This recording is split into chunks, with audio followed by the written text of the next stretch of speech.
Now, I'd love to hear your thoughts on renovation. What do you think, if you've done a renovation, got the most interest from the buyers? 1300 222 774. Was it the marble bench tops or the stainless steel appliances or the extra toilet? You can text into 0437 774 774. Greville Pabst is with us. He's the CEO and co-founder of WBP Property Group. Morning, Greville. Morning, Hilary. Now, you've been a busy, busy man lately, haven't you? I have. You were involved also with The Block. They got you to come in and have a look at the properties. What was your thoughts on what was there beforehand and what they did to add value to them? Well, I suppose, Hilary, the first thing is it was a very unique building, and that's something that, in terms of property investing, and one of the things we look at and take a great deal of note about, it's the uniqueness of the building. It was actually a former church, and then it was the former Ducks Cinema, and then after the Second World War, it was a warehouse. So the building itself had some great bones, and so I think that really helped with the realisations that were achieved at the end. Some of the other things about that building, it had a fantastic orientation as well. So it was north-south, and apartments 1 and 2, they had views to the north and to the east, so they had city views. And the other 2 apartments had views to the south and to the west, which had some bay glimpses. And I mean, I'm assuming that there aren't that many apartments going in Albert Park even for over $2 million a pop. There's something unusual going on around that too. That's not representative of the usual property market, is it? No, it's not. And look, the show is all about a bit of fun. It's about experience. It's certainly, and this was reflected by the way that the prices exceeded the reserves put on, by me and by the original valuers. But the thing about it was, we have to remember is that Channel 9 and the media and the frenzy that was created, there was millions of dollars spent on promotion and marketing. Now, when you and I go and sell our house, generally our advertising or marketing budget is only 1% of the value of the property. So that, together with the fact that furniture packages were included in the sale, so we must, of course, take those off the sale price as well. And what about your common home or garden reno? The ordinary person's not going to be putting that amount of flash in, I imagine. But what would you think of doing if you're saying, okay, I want to renovate the place so that it's going to sell for a better price? How much should you be investing in the reno as a ratio of the price that you think you might get for the property? The average renovation these days in Melbourne is upwards of $300,000 on average. So I think with that question, you really need to first think about where you, with the location and where you are, because you can't do the same renovation in an inner east or in a bayside area as a renovation you might do out in the first home buyer area or out in the urban sprawl. So otherwise you're going to overcapitalise. So that's really important. So the Block was a good example. Albert Park is one of the most desirable areas in Melbourne. You had to spend a certain amount of money there because $2 million plus buyers expect a certain level of finish and quality. And I guess the other thing to keep in mind too is that if you're renovating for somewhere where you plan to live a long time, your aims and the end result are going to be different than if you're renovating to say, I want to get the best price possible when I do sell this place in a few years. That's right. I mean, renovating to sell and renovating to live in for a very long time and to suit your own particular taste are 2 different things. Certainly when you're renovating to sell, some of the most important things are first impressions. So if you've got your property for sale and a car goes past it in the street and it slows down and stops to look at the signboard, they're either going to start up and keep driving, or they're going to stop and want to go in. So that first impression is very important with property. Our phone number is 1300 222 774. We're chatting with Greville Pabst, who's the CEO and co-founder of the WBP Property Group. And I'm wondering if you are doing a reno or did a reno, what's the most important thing to focus on? Should you be looking at the kitchen and bathroom and getting them ship-shape, or getting the living area layout right, getting as much space and light in as possible? How much, what of those things is going to get you the most resale value? 1300 222 774. You can text on 0437 774 774. Well, Greville, let's take a little look at the properties in the block, just in general terms, some of the things that added value in your estimation, the things that they did to the places. Well, if we look at apartment 1, which ended up selling for the most amount of money, it was perhaps the apartment that I thought was the worst apartment in the block, and my view was shared by a number of other experts as well. So it just shows you that that just doesn't drive the value based on fundamentals, valuation and price. There are other factors at play in that particular show. Well, because that one had views of the CBD, didn't it, but not the water? It had northerly aspect, which was certainly a positive thing. But the quality of the cabinetry, in particular, is something that stood out to me. It was, and I believe these couples haven't done it before. So the quality of the cabinetry was really not what one would expect in Albert Park, and compared to some of the others. And I think everybody agreed that was the case. So I actually put that one last, and it came first. The apartment that I thought would achieve the best price and was certainly, I believe, the best quality was apartment 4, which was Brad's apartment. And the thing about that apartment, it was quite modern. The lighting particularly was excellent. The quality of the light fittings, and the cabinetry was what you would expect in paying $2 million plus in Albert Park.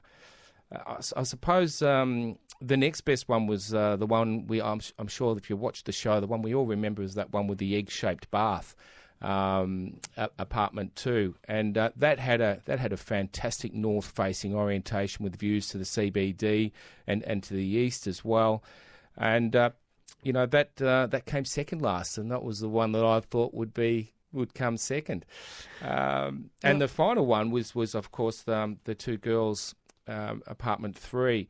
Now, that was south-facing, but it was really cleverly laid out. And one of the features of that was the fact that the ceiling heights were 3 metres high, and they had this fantastic void, which created a lot of light and space, and that was particularly well done. So, yeah, it were really other factors at play. I think that celebrity factor, and I think those who bought it, it was almost an experience for them. If they had the money, they could tell their friends, and they could brag about it, and that I bought a block property. I think that there were those sort of factors at play more than fundamentals and valuation. Let's take your calls, 1300 222 774. What should you focus on if you're thinking about doing over the house for a better resale value? You're going to put in an extra bathroom? Are you going to work on the design, or is an added bedroom going to be the thing that pushes you over that mark? 1300 222 774. We're talking property valuation with Greville Pabst, CEO and co-founder of the WBP Property Group. Susie's in Caulfield. Morning, Susie. Good morning. How are you? Well, Good, thanks. I have a very quick question. I have a semi-detached Edwardian home, and I wanted to add an ensuite bathroom and a walk-in wardrobe. Now, the only option I've got to do that is to put it down the side. So I've got quite a good space of about 2 metres by 7 metres. However, it would block off the rear access to the property, and I wanted to know whether you thought that was a problem and it would affect the long-term value of the property. So, Susie, a rear access, do you mean a walkway, or would it impede car access? Well, there is currently no car access. It would only mean that there's no external walkway. So to get to the rear of the property, you would have to go through the house. Well, that's not usually a big issue in other properties, is it? Is it an issue if you remove it, if it has been there, Greville? The only thing is access to that rear garden. So in terms of you think about tradesmen's access. So if you're doing any work to that house in terms of landscaping, etc., I think you need to think about having tradesmen with soil or whatever plants and coming backwards and forwards through the house. That's the only negative. However, on the positive, adding a second bathroom or an ensuite is one of the things that really does add value to your house. Great. Okay. So if the garden was done before the ensuite was put in, so it would only be maintenance, would you see that as an issue? No, it depends on. I suppose it's just in the future. If somebody might look at that when you actually go to sell that property, and that's something that they may consider, because what happens is that when you leave and somebody else goes in, someone else always wants to do a makeover. Right. But I would say go ahead and do the ensuite, because I think that adds, that adds certainly more value in my view. Thanks, Susie. There certainly do seem to be a lot of those auction billboards with, 2 bedrooms, 2 bathrooms. And that seems strange to me. I grew up in a generation where there was 1 bathroom and that was it for everyone. 1300 222 774. We're chatting with Greville Pabst, CEO and co-founder of WBP Property Group. What kind of things should you be focusing on if you're renovating the house when you're keeping an eye on the resale value? And Greville, we've got a text saying using recycled materials and having sustainable features is important now. That's from Karen in Geelong. How much is that a factor in the interest that people are showing in properties? Yeah, it certainly is becoming increasingly important. And, the use of materials such as, bamboo, we wouldn't have heard of that sometime, but now people are using that. Stainless steel finishes, very durable, very, very popular now in kitchens. And certainly stone finishes, very, very important, and in terms of resale, but also, just very popular from a sustainability aspect. 1300 222 774 if you'd like to ask a question about any aspect of valuing your property. 1300 222 774 is the number. Greville, when you're looking at the kitchen, what kind of appliances are people asking for these days? I'm assuming that everybody thinks that a dishwasher is standard, but are people going the grand designs route and demanding an extra oven or anything like that? Look, it's important not to, to put in something. You European finishes and fittings, the stainless steel. It all depends. As I said, you can spend, tens of thousands of dollars in your kitchen. So it just comes down to being tasteful. Of course, I think dishwashers and things these days are standard. And your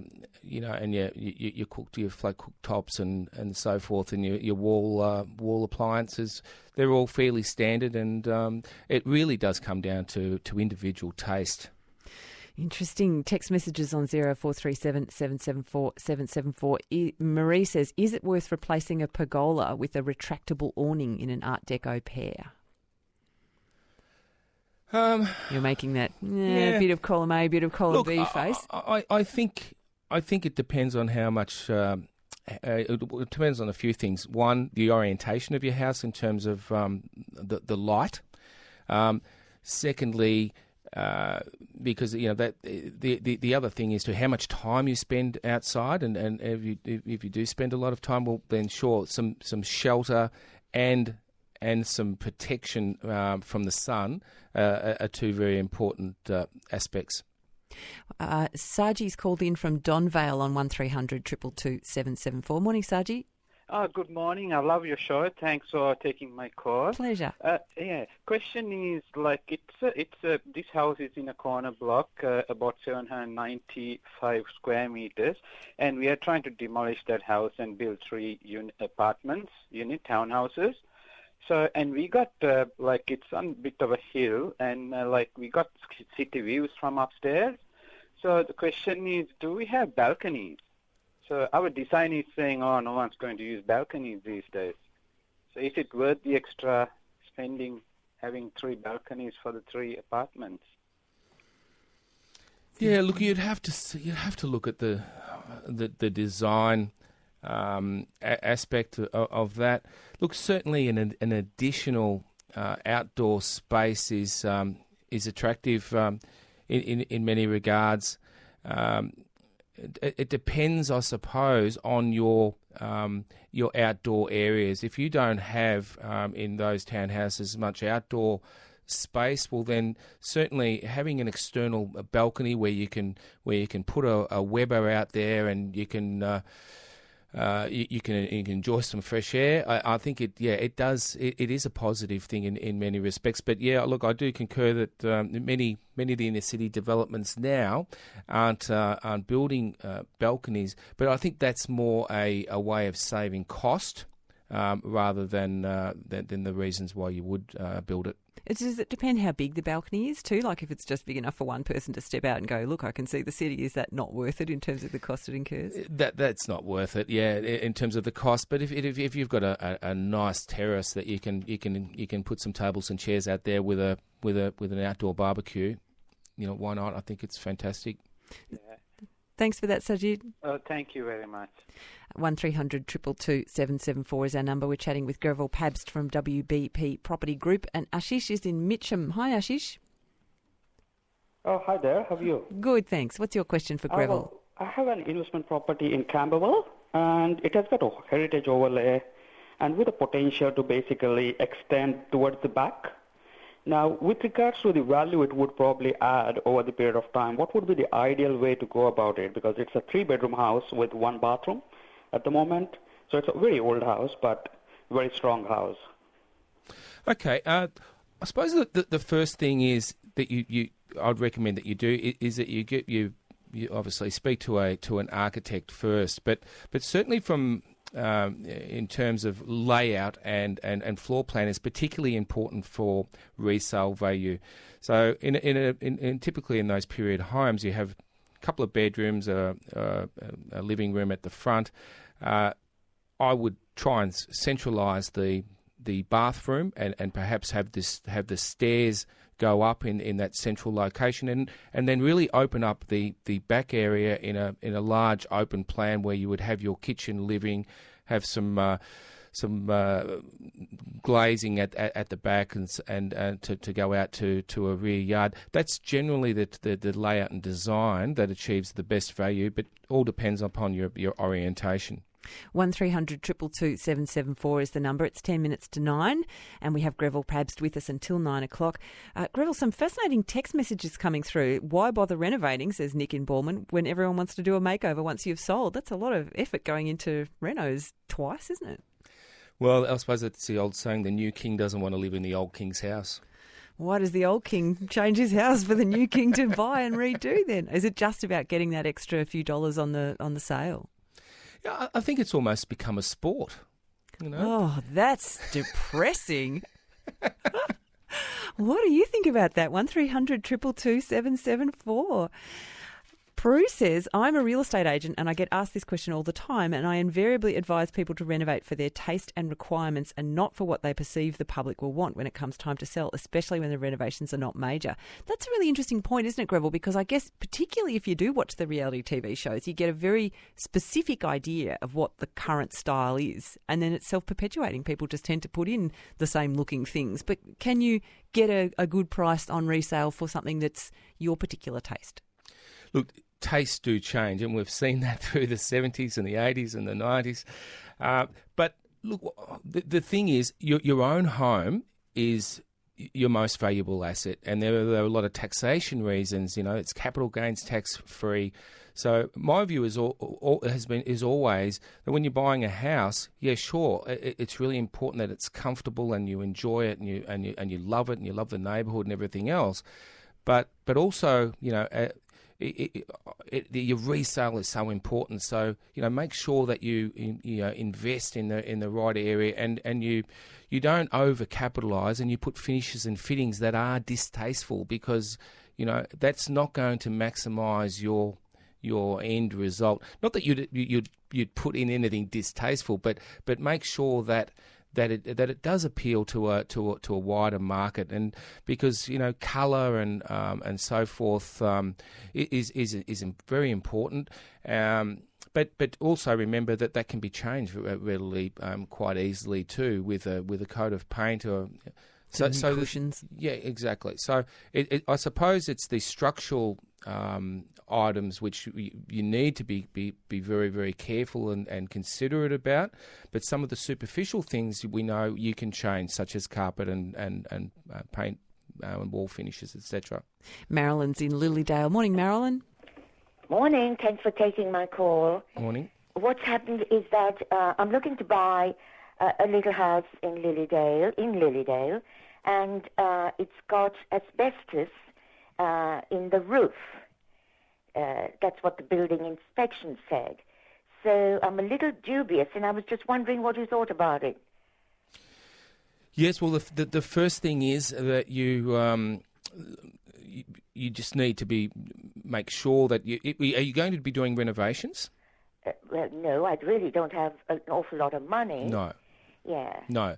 So I suppose that the main thing with asbestos and the concern about asbestos is the fact that when it becomes friable, and when it becomes friable, it actually can become airborne, and obviously there's asbestos-related diseases if that occurs. And if it's in the roof, it may very well be in other linings within the house. In the old linoleum flooring, for example, contains asbestos. So if you're buying a house like that, you just need to be very careful when you're doing renovations, or if you're pulling up floors and that sort of thing. So it's just a caution. Of course, if you do have to remove asbestos, you will need to get somebody professional in to do that, and that can be costly. Good luck with it, Marilyn. Text messages coming in on 0437 774 774 about the ensuite question. People are saying, no, don't get rid of don't put the ensuite in so that it blocks the rear access. Make sure there is access from front to the back. And Kate says, you will ruin the facade, sacrifice a bedroom instead. I'd never buy a house without rear access. What's going to be more important, an ensuite or keeping that extra bedroom? Well, it's that's as I said, that caveat with that rear access is the fact that your pretty much your tradesmen, you're going to have them going through your house if you're going to do some work at some point in the future. But there's a trade-off. There's always a compromise when you're renovating houses, or when you're buying flats or units. There's always compromises. You want a car space, you don't want a car space. You want an extra bedroom, you don't want an extra bedroom. You want an extra bathroom or not. And all of these factors, determine really how much money that property is going to cost you in the end. Well, Anne says we've got a 2-story terrace in Paran, 4 bedrooms. Is it okay to lose a bedroom and put an extra bathroom in? Is that going to be beneficial? Look, 4 bedrooms in Paran. Look, I think in that particular case, 3 bedrooms and 2 bathrooms would be a better option. It's going to depend on the location and the type of house, isn't it? Yeah. Let's go to David in Mitcham. Morning, David. Oh, good morning. It's David from Maribyrnong. Sorry, David from Maribyrnong. Welcome. How are you, David? Show. Very quick question. How important is landscaping when you're factoring that into a house renovation? Look, landscaping is important, and I mentioned earlier, it's that first impression. When you drive past and you see something done, it makes you want to go inside and have a look at the rest of the house, David. Wonderful. Good luck with it, David. Thank you. And text message, what do you think about the solar energy reno? So you put in your solar panels for electricity and you have your solar hot water. Is that going to get bang for your buck? This was a big consideration a couple of years ago, and people were doing all of those things and solar panels. And look, The thing is, it's certainly a sustainable thing to do, and it's a good thing to do. However, the cost is still prohibitive, and your payback period is still, some time into the future. So, I'm not really seeing people pay more for property with some of those sustainable features yet. So is that more a case of whether people are buying the property as an investment and perhaps not looking to hold on to it for a really long period of time, maybe to keep it in the market moving, or whether they're thinking, I'm going to live here for the rest of my life, in which case it would be good, the payback time wouldn't be so prohibitive for them? Yeah, developers are unlikely to put them in terms of a resale because of the initial cost, and they're not going to be around. Yeah, so it's more a case of people, staying in their home for a long period of time, as you said, and getting those benefits over time. But it can take quite a considerable amount of time. Interesting. 2 minutes to 9. 1300 222 774 if you'd like to ask Greville Pabst a question. May's texted in saying, our 50-year-old weatherboard in Edithvale needs re-stumping in some parts, but we're worried that'll cause us to have to spend more money prior to putting it on the market. Is it necessary to re-stump? Bit hard to tell without looking at the house, isn't it? No, and I'm not a building expert, so you just I suppose that people, if you ever have to sell the house, anybody coming in, if they're going to, fall down the slope of the house as they're walking in, that's something you're going to notice, and that's going to affect your resale. So, I'd get it done. Interesting. Greville, thank you so much for joining us today. Thank you. It's been a fascinating discussion. Greville Pabst, CEO and co-founder of WBP Property Group.